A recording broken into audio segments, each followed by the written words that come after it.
within the way in which now highly sexualized images are taken in, which is typically in about, at least in the United States, if you look at Pornhub stats, people are taking in porn for about between 9 to 11 minutes in a session, and in that 9 to 11 minutes they are typically doing a rapid cycling of different images. So they are accessing either 9 to 12 different sites within that 9 to 11 minutes.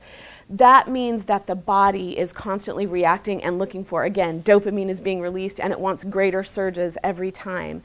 And this is creating a profound psychological effect, which we're going to talk about later, but it's also creating levels of sexual dysfunction that we need to talk about. So at earlier and earlier ages now we're seeing things like, well, just things that we would not have seen historically with a younger population. So erectile dysfunction, absolutely issues with arousal and even sexual desire, that we have so kind of flooded the system and made the system so hypersexually aware that folks are having a very difficult time then navigating the sexual experience in embodied spaces. There is a huge issue with erectile dysfunction with college-age young men now, partially because they are just, the embodied experience is so not in any way similar to or comparable to their experience with screens. And this is not just an issue for men, this is absolutely an issue for women as well. This just shows some of the Pornhub stats and the access to number of pages per day. But again, the thing to know is that there's this cycling. The other physiological effect on this is that we are seeing body dysmorphia in levels that we've never seen before. So pediatricians now in the US are being asked to screen for eating disorders in young girls as young as 5 and young boys as young as 7 now.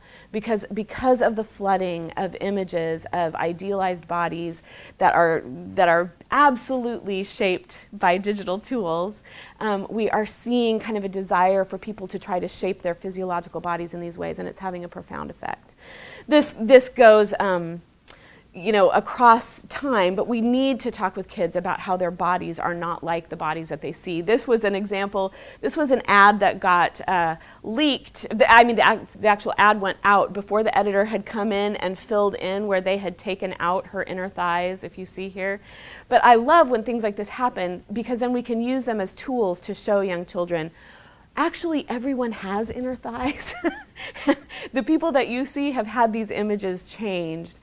The other way that I see a physiological impact of all of this is that we see, at least in the West, and there's some indication, I've been reading about this, some indication of this in Africa as well in the literature, but that the abuse of prescription and non-prescription drugs is